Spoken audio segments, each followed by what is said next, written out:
Operation સિંદૂર એક એવું નામ જે સાંભળતા જ પાકિસ્તાનીઓનું ગળું સુકાઈ જાય છે. પાકિસ્તાની ફિલ્ડ માર્શલ અસીમ મુનીરને પરસેવો છૂટી જાય છે અને પાકિસ્તાનના કઠપૂતળી પીએમ શહબાઝ શરીફ તો થરથર કાંપવા લાગે છે. એકવાર ફરી પાકિસ્તાનના શાસકો બેચેન છે અને આ બેચેનીનું કારણ છે આ બે તસવીરો. ઓપરેશન સિંદૂર પર બનેલી આ ક્વોલિફાઈડ ઓપરેશન સિંદૂર નામની ડોક્યુમેન્ટરી અને અમેરિકી રાજદૂતની કાશ્મીર મુલાકાત. હકીકતમાં પાકિસ્તાનના શાસકોને આજે પણ ઓપરેશન સિંદૂરનું દર્દ હજુ પણ છે. એટલે જ તો ઓપરેશન સિંદૂર પર એક ડોક્યુમેન્ટરી શું બની, પાકિસ્તાનીઓ બેચેન થઈ ગયા. જેવું સત્ય સામે આવ્યું, પાકિસ્તાની સેના તરફડી ઉઠી. પરંતુ આ તો કંઈ જ નથી. જમ્મુ કાશ્મીરથી આવેલી આ તસવીરે તો પાકિસ્તાનના શાસકોની ઊંઘ ઉડાવી દીધી. ભારત મુલાકાતે આવેલા અમેરિકી રાજદૂત સર્જીઓ ગૌરે કાશ્મીરની મુલાકાત લીધી. તેમણે ભારતના કાશ્મીરને જોયું, જાણ્યું, સમજ્યું અને પછી એવું નિવેદન આપ્યું જેનાથી પાકિસ્તાનમાં ભૂકંપ આવી ગયો. સર્જીઓ ગૌર પાકિસ્તાની પ્રોપેગેન્ડાને નિષ્ફળ બનાવતા જમ્મુ કાશ્મીરને ભારતનો મહત્વપૂર્ણ હિસ્સો ગણાવી ગયા. This is an important part of India, and so I'm here visiting for the first time. It is an incredibly beautiful place, and so I'm thrilled to be here, thrilled to see this place. હકીકતમાં મુનીર અને શાહબાઝે Donald ટ્રમ્પની ચમચાગીરી કરવામાં કોઈ કસર બાકી નથી છોડી. મુનીર અને શાહબાઝ વિચારી રહ્યા છે કે ટ્રમ્પને ખુશ કરી દેશે તો જ્યારે પાકિસ્તાનને ફરીથી ધૂળ ચાટતું કરશે તો ટ્રમ્પ બચાવવા આવી જશે, અથવા તો કાશ્મીરને લઈને પાકિસ્તાનનો જૂનો એજન્ડા ચલાવવા માટે ટ્રમ્પ કંઈ મદદ કરી શકે. પરંતુ અમેરિકાએ તો કાશ્મીર પર કંઈક એવું કહી દીધું કે શાહબાઝ અને મુનીરને આંચકો લાગ્યો અને પાકિસ્તાનમાં આગ લાગી ગઈ. અને અહીંથી ફરીથી ઝડપી બને છે પાકિસ્તાનનો યુદ્ધની તૈયારીવાળો પ્રોપેગેન્ડા વોર. પાકિસ્તાનનો ઇતિહાસ રહ્યો છે કે જ્યારે પણ તે ફસાય છે ત્યારે ભારત સામે ષડયંત્ર રચે છે. ભારત તેનો દુશ્મન છે. આ નેરેટિવને આગળ વધારવાનું શરૂ કરી દે છે અને આ વખતે પણ એ જ થઈ રહ્યું છે. હવે મુનીર ભારત સામે યુદ્ધનો માહોલ બનાવી રહ્યા છે.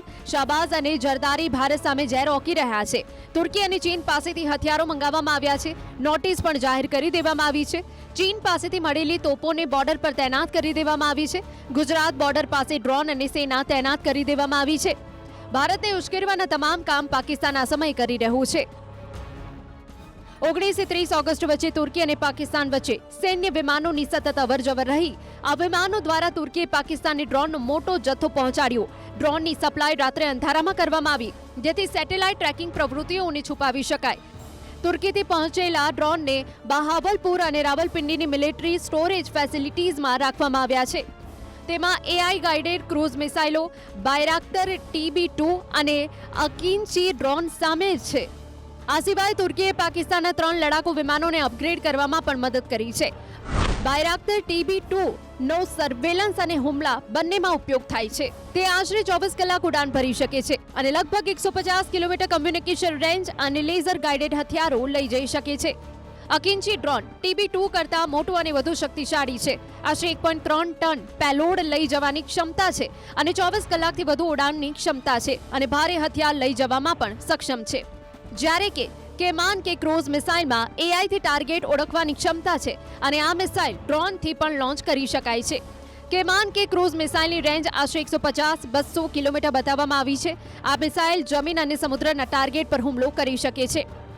પાકિસ્તાન 19 અને 20 ઓગસ્ટ માટે ડિટેન એટલે કે નોટિસ ટુ એરમેન જાહેર કરી ચૂક્યું હતું. આ નોટામ પાકિસ્તાની એરસ્પેસના આશરે 750 કિલોમીટરના વિસ્તાર માટે જાહેર થયું છે. પાકિસ્તાની સત્તાવાર રીતે નોટામ જાહેર કરવાનું કારણ નહોતું બતાવ્યું, પરંતુ અટકળો તેજ હતી. આ દરમિયાન તે ઓપરેશન સિંદૂર વખતે નિષ્ફળ સાબિત થયેલી મિસાઇલના એડવાન્સ વર્ઝનનું ટેસ્ટ કરવાનું છે, પરંતુ એવું થયું નહીં. નોટામની આડમાં પાકિસ્તાને તુર્કીથી ડ્રોન અને મિસાઇલોનો જથ્થો મંગાવ્યો અને પાકિસ્તાની જનતાની આંખોમાં યુદ્ધની તૈયારી કરી રહ્યા છે તે બતાવવા ઘણી નાટકબાજી કરી.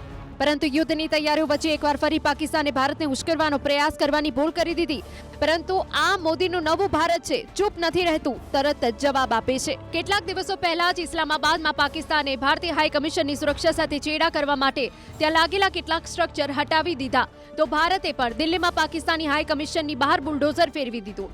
વધુમાં પાકિસ્તાનનું ઓપરેશન સિંદૂર દરમિયાન તબાહ થયેલું જૈશ-એ-મોહમ્મદનું બહાવલપુર મુખ્યાલય તો યાદ જ હશે તેમને, જેને હવે ફરીથી તૈયાર કરી લેવામાં આવ્યું છે. આ મરકજ સુભાન અલ્લાહના નામે મશહૂર છે. એક્સક્લુઝિવ તસવીરોમાં તૂટેલા ગુંબજોનું સમારકામ, નવું પ્લાસ્ટર, રંગોરોગાન અને માર્બલનું કામ દેખાઈ રહ્યું છે. હુમલા દરમિયાન મુખ્ય હોલમાં થયેલા નુકસાનને બાંધકામ કરી ઇમારતને નવું રૂપ આપવામાં આવ્યું છે. સૂત્રોના જણાવ્યા અનુસાર આના પુનઃનિર્માણમાં પાકિસ્તાનના સરકારી તંત્રનું સંરક્ષણ મળ્યું અને આશરે 25 કરોડ પાકિસ્તાની રૂપિયાની રકમ હપ્તામાં પૂરી પાડવામાં આવી. આમાંથી લગભગ રૂપિયા 11 કરોડ મુખ્ય હોલ પર ખર્ચ થયા હોવાની વાત કહેવામાં આવી રહી છે. પરિસરમાં મદ્રેસા, અલ સાબિર અને અન્ય ક્ષતિગ્રસ્ત ભાગોને ફરીથી બનાવવામાં આવ્યા છે. હવે આ 3 તસવીરોથી પણ સમાચારને સમજો. પ્રથમ તસવીર જૈશના હેડક્વાર્ટરની બહારની છે. બીજી તસવીર તે સમયની છે જ્યારે ઓપરેશન સિંદૂર દરમિયાન ભારતીય વાયુસેનાએ તેને તબાહ કરી દીધું હતું. અને ત્રીજી તસવીર આ વર્તમાન સમયની, જ્યારે એકવાર ફરીથી પાકિસ્તાન સરકારની છત્રછાયામાં આતંકનો આડો ફરી ચમચમાતો દેખાઈ રહ્યો છે. આ ઝડપથી થયેલું નિર્માણ પાકિસ્તાનના આતંકવાદ વિરોધી દાવાઓ પર ગંભીર સવાલ ઉભા કરે છે. તમને એ પણ જણાવી દઈએ કે ઓપરેશન સિંદૂર 7 મે 2025ના રોજ ભારતે પહેલગામમાં 22 એપ્રિલે થયેલા આતંકી હુમલાના જવાબમાં શરૂ કર્યું હતું. પહેલગામ હુમલામાં 26 લોકોના જીવ ગયા હતા. ભારતે કહ્યું હતું કે આ હુમલા પાછળ સીમા પાર રહેલા આતંકી નેટવર્ક અને તેના સહયોગી માળખાને નિશાન બનાવવું જરૂરી હતું. આ જ કાર્યવાહીમાં પાકિસ્તાનના બહાવલપુરમાં રહેલા મરજક સુભાનલ્લાહને પણ નિશાન બનાવવામાં આવ્યું હતું, જેને ભારતે જૈશ એ મોહમ્મદનું મુખ્યાલય બતાવ્યું હતું. જૈશ એ મોહમ્મદના વડા મસૂદ અઝહરને સંયુક્ત રાષ્ટ્રને આતંકવાદી જાહેર કરી રાખ્યો છે. જૈશનું નેટવર્ક લાંબા સમયથી ભારતમાં આતંકવાદી પ્રવૃત્તિઓ સાથે જોડાયેલું રહ્યું છે. બહાવલપુરની કાર્યવાહીને પહેલગામ હુમલા પછી આતંકવાદી મૂળભૂત માળખા પર સીધી કાર્યવાही તરીકે જોવામાં આવી. साथियों, स्वदेशी हथियार हमारे लिए कितने जरूरी हैं, इसका उदाहरण हमें ऑपरेशन सिंदूर के दौरान देखने को आपको मिला होगा.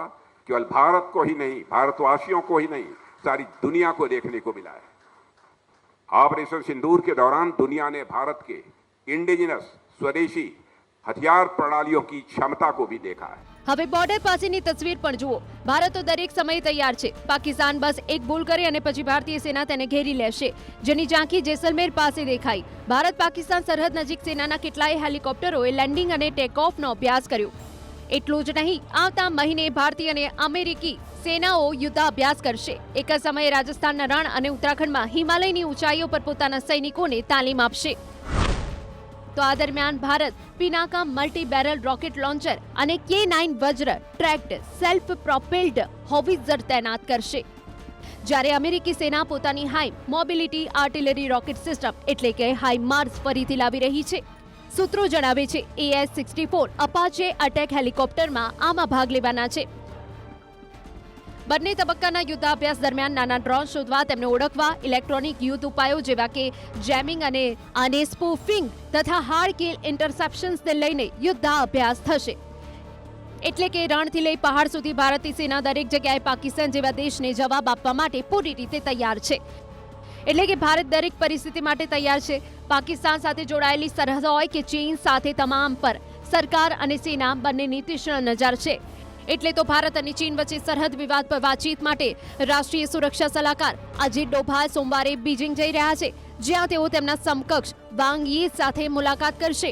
ડોભાલ અને વાંગ બંને ભારત ચીન સરહદ વાતચીત માટે વિશેષ પ્રતિનિધિ છે. ભારત અને ચીન વચ્ચે સરહદ વિવાદ આશરે 3488 કિલોમીટર લાંબી સરહદ સાથે જોડાયેલો છે. એટલે કે ભારત પોતાના તમામ પાડોશીઓ સાથે સારા સંબંધો ઈચ્છે છે, પરંતુ પાકિસ્તાન જેવા આદતથી મજબૂર દેશ જો આ વખતે કોઈ દુસ્સાહસ કરશે તો જવાબ પણ તેમને તેમની જ ભાષામાં આપવામાં આવશે.